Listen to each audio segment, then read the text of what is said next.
गेल्या वर्षभरापासून त्या व्यक्तीला डॅमेज करण्याचा सातत्यानं प्रयत्न होत होता. सामाजिक आयुष्य असो की राजकीय आयुष्य असो, उद्ध्वस्त करण्यासाठी प्रत्येक जण प्रयत्न करत होता आणि नगरपालिका निवडणुकीत देखील त्याला अडचणीत आणण्यासाठी हर प्रकारे प्रयत्न झाले. मात्र परळीच्या जनतेनं धनंजय मुंडे आणि पंकजा मुंडे या बहीण भावावर ज्या पद्धतीनं विश्वास दाखवलाय त्यावरून परळीकर हे मुंडेंचे आहेत आणि परळी ही देखील मुंडेंचीच आहे असंच म्हणावं लागतंय.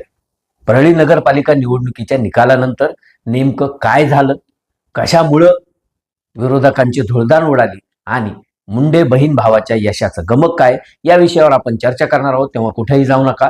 न्यूज अँड व्ह्यूजचे व्हिडिओ आवडत असल्यास लाईक करायला, शेअर करायला आणि न्यूज अँड व्ह्यूज या युट्यूब चॅनलला सबस्क्राईब करायला विसरू नका. नमस्कार, मी Laxmikant Ruikar. News and views मध्ये आपल्या सर्वांचं स्वागत. महाराष्ट्राचं लक्ष लागलेली नगरपालिका निवडणूक म्हणजे परळी नगरपालिका निवडणूक. अगदी गोपीनाथ मुंडे यांच्या काळापासून परळीमध्ये कुठलीही निवडणूक असली तरी देखील महाराष्ट्रातील तमाम राजकीय पक्ष असतील, राजकीय नेते असतील किंवा सर्वसामान्य जनता असेल यांचं लक्ष लागलेलं असतं. यंदाची परळी नगरपालिकेची निवडणूक देखील चुरशीची होणार असं अपेक्षित होतं. त्याला कारणही तसंच होतं. वर्षभरापूर्वी संतोष देशमुख यांच्या हत्याकांडानंतर राज्याचे मंत्री धनंजय मुंडे यांच्या जवळच्या सहकाऱ्यांवर जे आरोप झाले, त्यांचे जवळचे सहकारी जेलमध्ये गेल्यानंतर धनंजय मुंडे यांचं राजकीय आणि सामाजिक आयुष्य उद्ध्वस्त करण्याचा चंगच जणू विरोधकांनी बांधला होता. धनंजय मुंडे हे जवळपास 200 ते 250 दिवस मीडियापासून 4 हात लांब होते, शांत होते, गप्प होते. मध्यंतरीच्या काळात त्यांना आजार देखील झाला होता. या सगळ्यातून सावरल्यानंतर धनंजय मुंडे यांनी पुन्हा एकदा आपल्या बीड जिल्ह्यात पक्ष बांधणी असेल किंवा सामाजिक कामाच्या माध्यमातून लोकांशी संपर्क वाढवण्याचा प्रयत्न केला. मात्र त्यांनी कुठलीही मुवमेंट घेतली की त्यावर विरोधक किंवा त्यांच्याच पक्षातील काही माजलगावचे प्रकाश सोळंकेंसारखे आमदार हे टीका टिप्पणी करायला तयार असायचे. अशातच नगरपालिका निवडणूक जाहीर झाली आणि धनंजय मुंडे यांची कसोटी लागणार अशा पद्धतीनं त्यांचे पक्षातील लोक किंवा विरोधक बोलू लागले. बीड जिल्ह्याचे खासदार बजरंग सोनवणे यांनी आपलं सगळं लक्ष हे परळीवर केंद्रित केलं आणि धनंजय मुंडे यांच्या अत्यंत जवळचे असणारे, एकेकाळी धनंजय मुंडेंमुळेच नगराध्यक्ष पदाची संधी मिळालेले दीपक देशमुख यांना आपल्या पक्षात घेत धनंजय मुंडेंसमोर आव्हान उभा करण्याचा प्रयत्न केला. परंतु धनंजय मुंडे यांनी या ठिकाणी बाजीराव धर्माधिकारी यांच्या पत्नी पद्मश्री धर्माधिकारी यांना नगराध्यक्ष पदाची संधी देत आपल्या बाजूनं सर्व समाज आहे असा संदेश देण्याचा प्रयत्न केला. धनंजय मुंडे आणि पंकजा मुंडे यांनी एकत्रित येत ही निवडणूक अत्यंत खेळीमेळीच्या वातावरणात आणि डोर टू डोर प्रचार करून लढवली.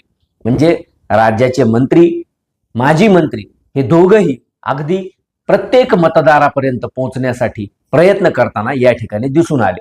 दुसरीकडे दीपक देशमुख जे होते त्यांच्या पत्नीला राष्ट्रवादी काँग्रेस शरद पवार गटातर्फे उमेदवारी तर मिळाली, परंतु दीपक देशमुख यांनी आरोप प्रत्यारोप करण्याच्या पलीकडे फार काही करू शकलेले नाही. परळी नगरपालिकेवर कायम मुंडेंचीच सत्ता राहिलेली आहे. मुंडेंव्यतिरिक्त त्या ठिकाणी फार तुरळकपणे एखाद्याने सत्ता गाजवण्याचा प्रयत्न केलेला आहे. यावेळी देखील धनंजय मुंडे यांच्या ताब्यातून ही नगरपालिका काढून घेण्यासाठी म्हणून बजरंग सोनवणे असतील किंवा राष्ट्रवादी काँग्रेस शरद पवार गटाचे इतर नेते असतील यांनी कसोशीने प्रयत्न केले. परंतु केवळ आरोप प्रत्यारोप करायचे, धनंजय मुंडेंची इमेज डॅमेज करण्याचा प्रयत्न करायचा, धनंजय मुंडे कशा पद्धतीने खलनायक आहेत, कसे व्हिलन आहेत हे दाखवण्याचा प्रयत्न करायचा. या पलीकडे मतदारांसमोर ते विकासाचा कुठलाही अजेंडा ठेवू शकले नाहीत. दुसऱ्या बाजूने धनंजय मुंडे यांनी मात्र केवळ आणि केवळ परळी आणि गंगाखेड या 2च नगरपालिकावर कॉन्सन्ट्रेशन केलं होतं आणि त्याचा त्यांना फायदा देखील झाला. गंगाखेडमध्ये त्यांच्या बहीण निवडून आल्या तर परळीमध्ये पद्मश्री बाजीराव धर्माधिकारी यांच्या पदरात यश मिळालं. धनंजय मुंडे यांनी परळीमध्ये ज्या पद्धतीनं प्लॅनिंग केली, ज्या पद्धतीनं त्यांनी उमेदवार निवडण्यापासून ते युतीमधील किंवा महायुतीमधील घटक पक्षांना सोबत घेण्याचा जो प्रयत्न केला, अगदी मायक्रो मायनॉरिटी पासून ते सवर्णांपर्यंत प्रत्येकाला एक संधी देण्याचा जो प्रयत्न केला त्याचा परिणाम असा झाला की त्यांचे जवळपास 30 पेक्षा अधिक नगरसेवक हे विजयी झाले. नगराध्यक्ष पदाचा उमेदवार देखील मोठ्या फरकाने विजयी झाला.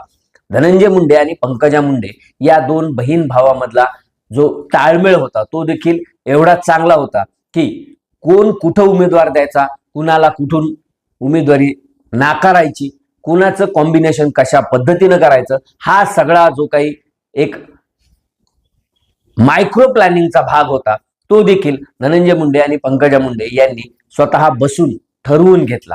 त्यामुळं विरोधकांना त्यांच्या विरोधात फार तगडे उमेदवार मिळू शकले नाहीत.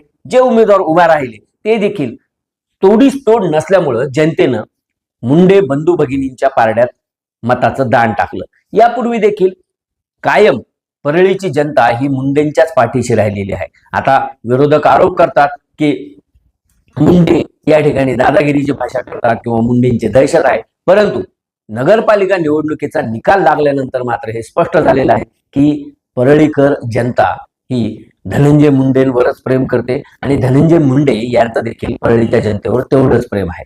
गेल्या 5-10 वर्षात नगरपालिकेची सत्ता ताब्यात असताना किंवा मंत्रीपद असताना धनंजय मुंडे यांनी ज्या पद्धतीनं परळी शहरात विकास केलेला आहे, परळी शहरातील रस्ते असतील, परळी शहरातील विजेची समस्या असेल, परळी शहरातील स्वच्छतेचा प्रश्न असेल, हा सोडवण्यासाठी त्यांनी ज्या पद्धतीनं प्रशासनावर अंकुश ठेवून काम करून घेतलेलं आहे त्याचा परिणाम म्हणून कदाचित पुन्हा एकदा परळीकरांनी त्यांच्यावर विश्वास दाखवला असेल. पण आता हे दोघही बहीण भाऊ यांनी हे लक्षात ठेवणं गरजेचं आहे की परळीकरांनी हा जो पुन्हा एकदा कौल या मुंडे बंधू भगिनींच्या बाजूने दिलेला आहे त्याला जर का सार्थ ठरवायचा असेल तर योग्य पद्धतीनं कारभार करावा लागेल, भ्रष्टाचार मुक्त प्रशासन या ठिकाणी द्यावं लागेल. लोकांची जी काही ओरड आहे किंवा लोकांचे जे काही प्रश्न आहेत ते सोडवण्यासाठी एक कालबद्ध असा कार्यक्रम ठरवावा लागेल. तर आणि तरच परळीकरांनी जे काही मॅन्डेट दिलेला आहे त्याचा सन्मान राखलाय असं होईल. तुर्तास तरी इतकंच. न्यूज अँड व्ह्यूजचे व्हिडिओ आवडत असल्यास लाईक करायला, शेअर करायला आणि न्यूज अँड व्ह्यूज या यूट्यूब चॅनलला सबस्क्राईब करायला विसरू नका. धन्यवाद.